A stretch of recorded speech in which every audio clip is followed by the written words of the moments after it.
Bonjour à tous, je suis Lenka. Konnichiwa, watashi wa Lenka desu. Est-ce qu'il y a une pause qu'on prononce japonais? Oui, bien sûr. Parfois au milieu d'un mot japonais, on marque un petit tsu en hirakana, un tsu en katakana pour marquer une pause. Il s'agit d'un temps d'arrêt. Petit tsu ressemble beaucoup au grand tsu, mais il n'y a pas de liaison de prononciation. La pause va durer le même temps que la lecture d'une syllabe normale. Cette règle s'applique aussi bien au hiragana qu'au katakana. Par exemple, saki, ça veut dire en avance. Il y a 2 syllabes pour un total de temps à prononcer. Saki, ça veut dire tout à l'heure, justement.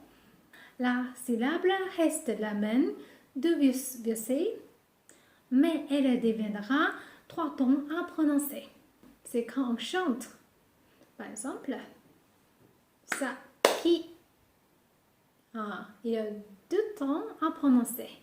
Saki. 3 tons. Donc, saki. Saki. Ça veut dire en avance. Saki. Ça veut dire tout à l'heure. Oh, justement. La pause petite su n'arrête que devant la ligne ka, sa, ta et pa. Les règles de prononciation sont les suivantes.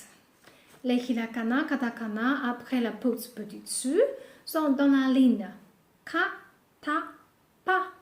Donc, les sons sont t, ki ou p. La pause est louée en marquant le temps d'arrêt.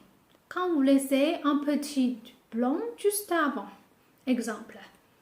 Ha, ken. Ça veut dire découvert.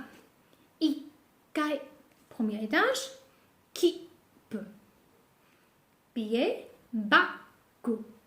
Un sac. Je prononce une fois encore. Regardez bien ma bouche. Ha, ken. Ha, ken.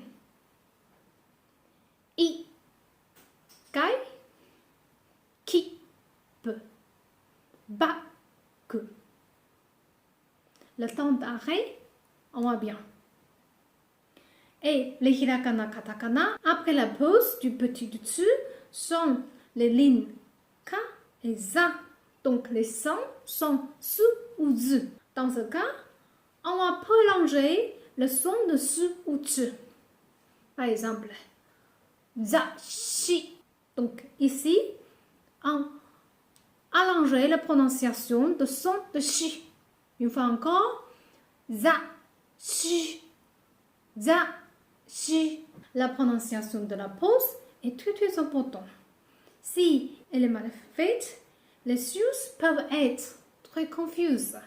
C'est particulièrement le cas dans les conjugaisons de verbes où la pause est utilisée très souvent. Par exemple, shita, ça veut dire je faisais. Shita, ça veut dire je savais. En hommage, on note cette pause en doublant la consonne qui possède de son. Par exemple, saki, justement tout à l'heure, ça écrit S-A-K-K-I. On va donc marquer une petite pause entre le son de ki et le son de ka. En l'hommage, on va utiliser un petit tsu ou en hiragana, utiliser un petit tsu. C'est la même écriture que le tsu en hiragana ou le tsu en katakana. Mais c'est plus petit. Je veux dire que c'est la majorité de l'odeur. On va placer le petit tsu à l'endroit de la pause. À la fin de cette vidéo, je vais noter le vocabulaire dans le commentaire, dans le cas où vous pouvez pratiquer les prononciations.